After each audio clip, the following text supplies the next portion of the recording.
네, 열전상하의 시간입니다. 지난 주말 사이에 중국이 기준금리와 지급준 비율을 동시에 인하했습니다. 물론 다른 때와 다르게 주말에 인하한 건 아니고 금요일에 인하를 했는데, 자, 이런 것들 때문에 지난 그 주말 사이 미국 증시와 글로벌 증시는 크게 상승을 했고요. 아무래도 그런데 그 기준금리와 지급준 비율을 인하했다는 것이 중국 경기가 그렇게 좋지 못한 건가라는 생각을 들게 하는 그런 것도 있습니다. 오늘은 좀 면밀하게 분석해보는 시간을 가져보겠습니다. 유안타증권 금융센터 부평지점의 박현상 대리 나와 있습니다. 어서 오세요. 안녕하세요.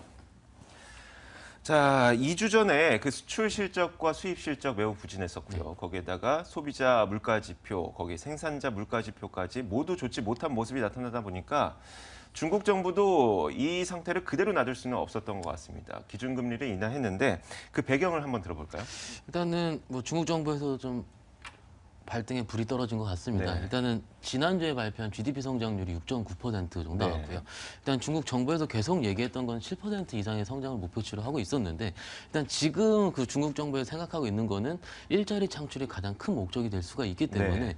그럼 서비스업, 3차 산업 위주로 갈 수밖에 없습니다. 상대적으로 제조업 지표 자체가 줄어들었고 GDP 성장률의 내부를 살펴보시면은 어떻게 보면 서비스업 성장률 자체는 10%로 상승하고 있는 사실을 확인할 수가 있으시고요. 하지만은 글로벌리하게 대외적으로 볼 수 있는 변수 자체가 워낙 안 좋다. 네. 그리고 제조업 자체도 그리 썩 좋은 수준은 아니기 때문에 일단 지준율과 금리를 동시 인하했다고 보시면 될 것 같습니다. 일단은 2014년 11월 이후에 기준금리 같은 경우는 6번 정도 인하를 했고요. 그 이후에 지준율 같은 경우는 4번 정도 인하한 효과.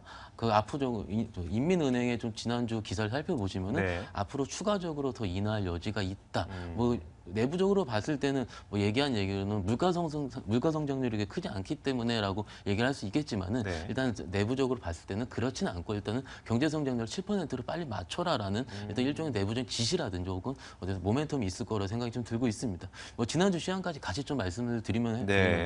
일단 리커차 총리가 일단 상해 자유무역지구 금융개혁을 좀 얘기를 했고요. 예전에 제가 말씀드렸던 상해포동 발전은행과 같은 종목의 시향이라 보시면 될 것 같습니다. 뭐 구체적으로는 뭐 후강통 시행 이후에 합법적인 역외 주식 투자 펀드를 설립을 해야겠다라든지 여러 이슈들이 좀 들어와 있고요.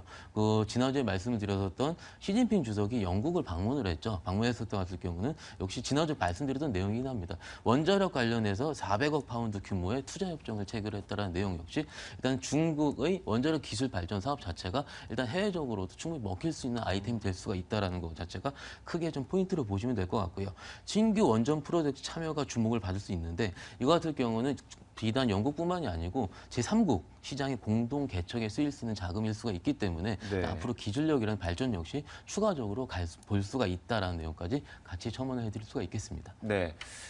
GDP 성장률 발표됐던 구체적인 내용을 보면 말씀하셨던 것처럼 서비스업 쪽은 계속 성장을 하고 있는 것 같습니다. 그만큼 중국은 그동안 그 세계 공장에서 이제는 이 세계 소비 시장으로 발전을 하고 있는데 아직까지는 그 소비가 그렇게 크게 활성화되고 있진 못하다는 점이 현재 중국 경기의 발목을 잡는 한 가지 요인이 되고 있습니다. 그래서 오늘부터 시작되는 중국의 18기 오중전화에서는 내수 경기를 활성화시킬 수 있는 방안도 논의될 것이라는 전망이 나오고 있는데, 자, 이번 주에는 이 오중전화가 가장 큰 관심을 받게 될 것으로 보입니다. 오중전화에서는 좀 어떤 이야기가 논의가 될까요? 일단 기존에 나왔었던 정책들 중에서 새로운 정책이 나올 확률은 상당히 좀 적다고 네. 보고요. 기존 정책들에 대한 강화에 대한 입지라고 생각이 좀 들고 있습니다. 뭐 리커창 총리의 인터넷 플러스 정책이라든지 뭐 1대1로 프로젝트, 기타 인프라 프로젝트들이 복합적으로 나올 수가 있고요. 말씀드린 것처럼 인터넷 쪽에 같은 경우는 충분히 추가적인 정책이 나올 수 있기 때문에 네. 이쪽으로 종목을 주목해 보신다면은 추가적인 수익 역시 달성할 수 있을 것이라고 생각이 들고 있습니다. 네, 알겠습니다. 자, 그렇다면 지금부터는 지금까지 이 박현상 대리가 저희에게 주셨던 중국 종목들을 리뷰해보는 시간을 갖도록 하겠습니다. 자, 그동안 어떤 종목들이 있었고 그 종목들에 대한 지금의 의견은 어떤지 한번 정리해 주세요. 네, 지금까지 뭐 방송에서는 뭐 시황 말씀드리고 종목을 네. 좀 자세하게 설명해드린 자리를 가졌었는데요. 이런 자리를 마련했던 가장 큰 이유도 조금 전에 말씀하셨던 거는 오중전에도 네. 있었고요. 그리고 상해 시장 자체가 스트롱 바이의 의견은 아니었습니다. 근데 지난주에 제가 나와서 일단 바이에 대한 의견을 좀 제시를 해드렸었고요. 일단 차트 자체도 밑에서 원형 바닥형으로 좀 돌고 있는 상황이고 오중전에다가 뭐 제가 미리 뭐 저희 금리 인하라든지 지준율 인하 같은 거 알진 못했었거든요. 하지만은 네, 중국 그쵸. 정부에 돌아가는 정보상으로 봤을 때는 한 번 정도 추가 여지 그리고 기사당을 확인하셨을 때도 일단 올해 안에도 한 번 정도의 추가적인 인하 여지가 있다라고 좀 지금적으로도 알 수가 있었습니다. 그러니까는 우리 입장에서는 새로운 종목을 지금 입장에서는 뭐 파서 들어가는 것보다는 지금까지 종목들에 대한 뭐 기술적인 내용을 확인을 해보시고 좀 더 추가적인 수익이라든지 그런 내용을 확인할 필요가 있다는 전제에서 좀 말씀을 드려와 봤고요. 네. 지금부터 일단 종목을 좀 말씀드려 볼게요. 뭐 서두에 말씀드렸던 것처럼 지지난주의 시황 같은 경우는 폭스바겐 사태 이후에 전기차, 신재생 에너지 관련 정책이 화두를 이뤘습니다. 그래서 한 3주 전쯤인가요? 제가 정주우통버스라는 종목을 소개를 시켜드렸는데요. 네. 일단 좀 차트 보시면 좀 말씀 좀 드려볼게요. 정주우통버스 지금 차트, 뭐 상해종합지수 차트랑 거의 대동소이할 텐데요. 일단 저점이 15위안 정도 됩니다. 지금 21.8위안 정도 되니까요. 저점 대비해서 이미 30% 이상이 종목들이 올라와 있습니다. 네. 일단 우리가 아무래도 아닐 거라고 생각했었던 자리에서 저점에 잘 잡으셨다면은 이미 30% 이상 수익이 나오고 있다고 좀 보시면 될 것 같고요.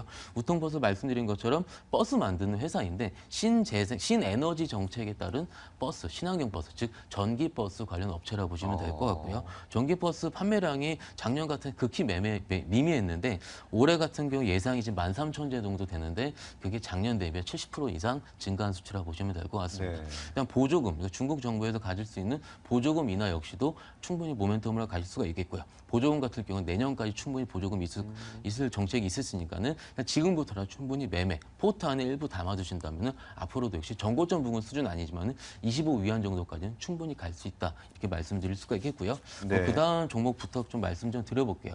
그다음에 말씀드린 종목 같은 경우에는 제가 한 3달 정도 된 것 같은데요. 네. 구주통이라는 종목입니다. 일단은 의약 회사인데요. 네. 의약 유통을 하는 회사라 보시면 될 것 네. 같습니다. 이 회사의 모멘텀은 O2O 서비스라 그래서 온라인 투 오프라인. 네. 일단은 상해제약그룹이라는 회사가 있고 구주통이라는 회사가 있는데 상해제약그룹 같은 경우는 어떻게 보면 유통망이 큰 회사고요. 구주통 같은 경우에는 온라인 투 오프라인이라고 해서 네. 저희가 인터넷으로 A라는 약을 주문을 하면은 구주통이라는 회사에서 바로 오프라인으로 주문을 해줍니다. 즉, 뭐 우리가 뭐 개보린이라든지 일상 의약품 같은 경우도 그냥 작은 서비스라도 충분히 갈 수 있는 업체라 이렇게 보시면 될 것 같고요. 뭐 의학 정책 같은 경우는 충분히 나올 수 있기 때문에 의학 정책이라기보다는 지금 같은 경우는 리커창총이 얘기한 인터넷 플러스 정책. 까지 같이 종목이 되신다면은 지금으로도 역시 충분히 갈 수 있다. 이것도 역시 구주통 같은 경우는 일단 뭐 저점 대비 거의 20% 이상 올라온 수치까지 볼 수가 네. 있습니다. 뭐 좀 차트 역시도 지금보다 좀 더 갈 수 있는 수치라고 말씀을 드릴 수가 있겠고요. 그다음 마지막 네. 종목으로 본인들이 의약품을 생산하는 그 기업이 아니라 그렇죠. 유통. 생산된 의약품을 유통해주는 예, 맞습니다. 그런 기업이라는 얘기죠.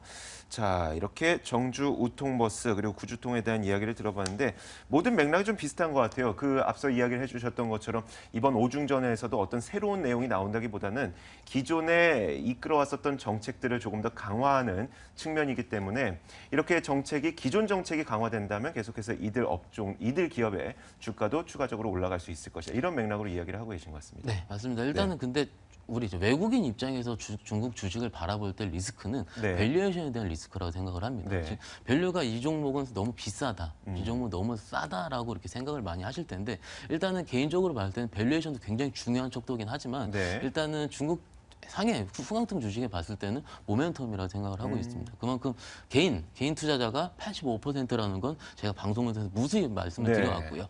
개인들이 살 수 있는 종목 같은 경우에는 제로다. 그리고 주말에 저희가 금리 인하를 중국 정부의 금리 인하를 했는데 또 기억을 해보시면은 금리 인하 모멘텀이 발생을 하면은 오늘은 그렇게 지수 자체가 크게 오르지는 않습니다. 네. 항상 그래왔었고요. 정체에 대한 모멘텀 신뢰성 자체가 아직까지도 떨어지는 상태이기 때문에 조금씩 보셔가지고 우리도 확신을 가지고 매매를 하신다면 지금 입장에서는 충분히 가능할 것이라고 생각이 좀 들고 네, 있습니다. 알겠습니다. 이렇게 저희가 2개의 기업을 이야기 들어봤는데 또 한 가지 기업이 준비되어 있죠. 네, 상해 포동 발전은행이란 일단 그나마 밸류에이션이 될 수 있는 은행주 중에서 뽑아봤고요. 은행주 중에 탑픽 종목입니다.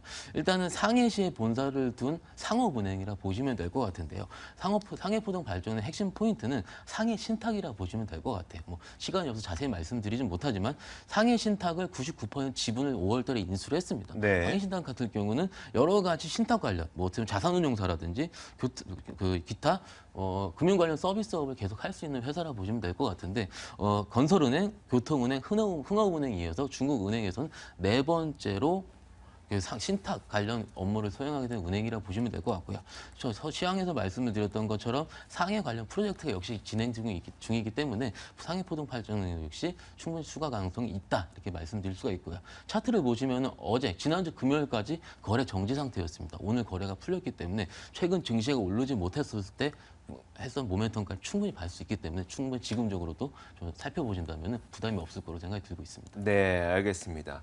자, 우리가 주식에 투자할 때에는 시장에 맞는 투자 전략이 필요합니다. 아무래도 중국 주식은 중국 증시는 개인 투자의 비중이 워낙 크다 보니까 여러분도 느끼시겠지만 개인들이 투자할 때는 재료에 큰 영향을 받게 되죠.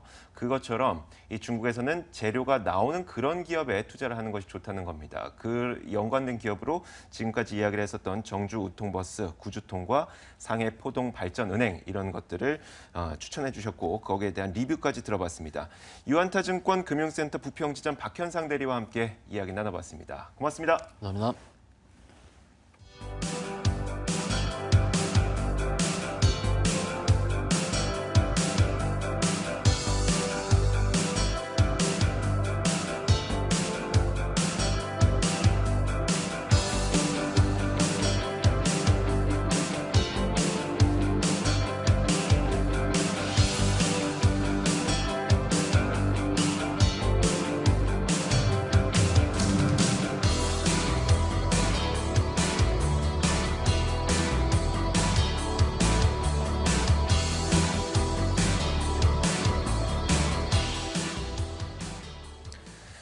네, 오늘 일단 시장은 상승하고 있습니다. 아무래도 중국에서 발표됐었던 그 지급준비율 인하 그리고 기준금리 인하가 시장에 긍정적인 영향을 미치고 있는 것 같고 이런 것들이 글로벌 시장의 상승을 이끌면서 대체적인 투자 심리는 개선되고 있는 그런 모습입니다. 그런데 이 지급준비율 인하와 기준금리 인하, 과거의 사례를 살펴볼 때 주말 사이에 갑작스러운 깜짝 인하를 했을 때에는 다음 주 월요일에 굉장히 급등세가 나타나기도 했었습니다. 하지만 이제는 이 중국 정부의 이 정책에 대한 신뢰감이 조금씩 줄어들고 있는 모습이 나타나고 있죠. 그만큼 지급준비율과 기준금리를 깜짝 인하를 했음에도 불구하고 상승 탄력이 그렇게 크진 않은 모습입니다.